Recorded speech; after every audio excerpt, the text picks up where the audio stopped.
नमस्कार। भारतीय जनता पार्टी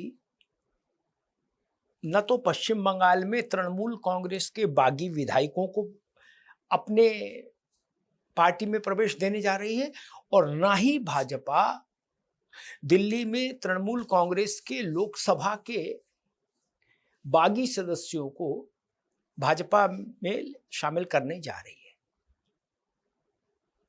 विधायक भी अलग गुट बनाकर रहे और लोकसभा के सदस्य भी तृणमूल के अलग गुट बनाकर रहे। भाजपा दोनों समूहों में से किसी को भी अपने तंबू के नीचे नहीं खड़ा करेगी। हाँ, दिल्ली के मामले में यानी लोकसभा के जो 20 सदस्यों की सूची गई है स्पीकर के पास तृणमूल के, उनमें इतना जरूर, उसके संदर्भ में भाजपा का इतना जरूर है कि आप एनडीए को समर्थन करना चाहते हैं तो करिए, हमें कोई आपत्ति नहीं। आप मोदी सरकार का समर्थन करना चाहते हैं, करिए, यानी वो गुट 20 सांसदों का गुट मोदी सरकार का समर्थन करना चाहता है तो करें, लेकिन ना वो भारतीय जनता पार्टी का हिस्सा नहीं होगा किसी भी स्थिति में।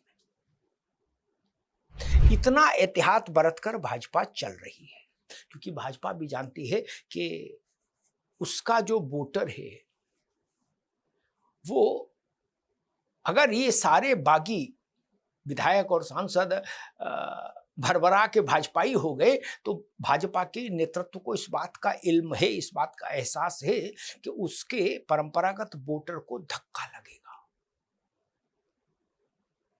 जो कल तक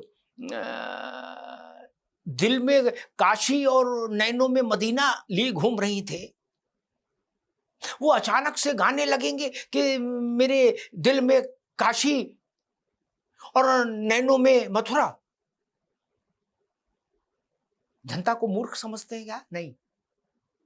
भाजपा की लीडरशिप को अंदाज है कि इसका बहुत इस क्रिया की बड़ी प्रतिक्रिया हो सकती है फिर पार्टी के लिए, इसलिए ये सावधानी बरती जा रही है, ये जान लीजिए। क्योंकि भाजपा भी समझदार है, वो समझती है कि सावधानी हटेगी तो दुर्घटना घट जाएगी, दुर्घटना। इसलिए उनका तंबू अलग रहेगा, भाजपा का तंबू अलग, उनका तंबू अलग। और पश्चिम बंगाल में तो वो विपक्ष की भूमिका में रहेंगे। औपचारिक तौर पर वो गुट, ऋतिक वाला जो गुट है जिसमें अब 64 विधायक बताए जा रहे हैं, वो गुट औपचारिक रूप से फॉर्मली अपोजिशन का गुट है, बात खत्म हो गई। तो औपचारिक रूप से भाजपा का उससे कोई लेना देना हो भी नहीं सकता, अनौपचारिक की चर्चा भी नहीं करनी है। भाजपा के लिए वहां यह है कि ये बागी विधायकों से हमारा क्या लेना देना, ये तो हमारे विपक्ष में है। बागी विधायकों के नेता को नेता विपक्ष का दर्जा मिला है विधानसभा में। सारा पेच था इसमें लोकसभा के टीएमसी के सदस्यों का। अब इसमें एक चीज ये भी है कि अगर 20 सदस्य मोदी सरकार को और अपना समर्थन दे दें, अलग रहते हुए मोदी सरकार को समर्थन दे दें, वैसा ही समर्थन, याद करिएगा, वैसा ही समर्थन जैसा बीएसपी ने मनमोहन सिंह की सरकार को 10 साल तक दिया। बीएसपी यूपीए में शामिल नहीं थी, बीएसपी कांग्रेस के झंडे के नीचे भी नहीं थी, बीएसपी कांग्रेस के बुलाए हो जाने वाले बैठकों में भी नहीं जाती थी सहयोगी दलों की, उसका कोई लेने देना नहीं था। लेकिन उसने मनमोहन सिंह की सरकार को समर्थन देने की चिट्ठी राष्ट्रपति के यहां लगा रखी थी, बात खत्म हो गई। ये रिश्ता क्या कहलाता है अब आप ढूंढते रहिए। समाजवादी पार्टी ने भी चिट्ठी दी थी,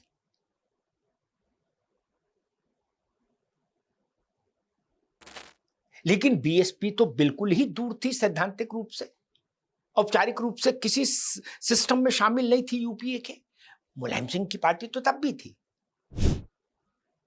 और बीएसपी ने अपना समर्थन भी रखा। वैसे उसी तरह से तृणमूल का ये बागी गुट लोकसभा में मोदी सरकार को समर्थन दे सकता है, बात खत्म। हाँ, समर्थन देने के बाद परिस्थितियां बदल जाएंगी। लोकसभा में एक एनडीए के लिए एक नया सुविधा, एक नई सुविधा हो जाएगी। पूछिए क्या? केवल ये नहीं कि उसको तब 313 हो जाएंगे उसके मेंबर्स, जो अभी 293 है, ऐसा नहीं। केवल ये नहीं, अभी मोदी की सरकार को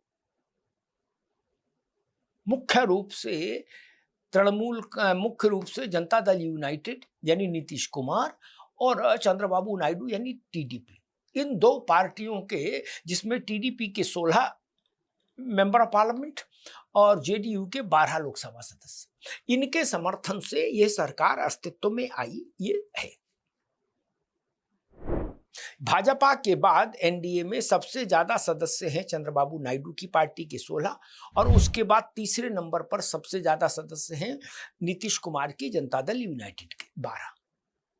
अब अगर ये विद्रोही गुट आ गया एनडीए में, एनडीए को समर्थन दे दिया ममता के विद्रोही गुट ने, तो फिर चंद्रबाबू और नीतीश कुमार एक एक पायदान नीचे खिसक आएंगे। तब भाजपा और भाजपा के बाद सबसे ज्यादा सदस्यों वाला गुट हो जाएगा ये टीएमसी का बागी गुट, 20 सदस्य। फिर तीसरे नंबर पर चंद्रबाबू आ जाएंगे एक पायदान नीचे खिसककर, और उनसे एक पायदान नीचे खिसककर चौथे नंबर पर नीतीश कुमार की पार्टी आ जाएगी। यानी सरल अर्थों में नीतीश कुमार की पार्टी और चंद्रबाबू की पार्टी पर बीजेपी की निर्भरता बेहद कम हो जाएगी,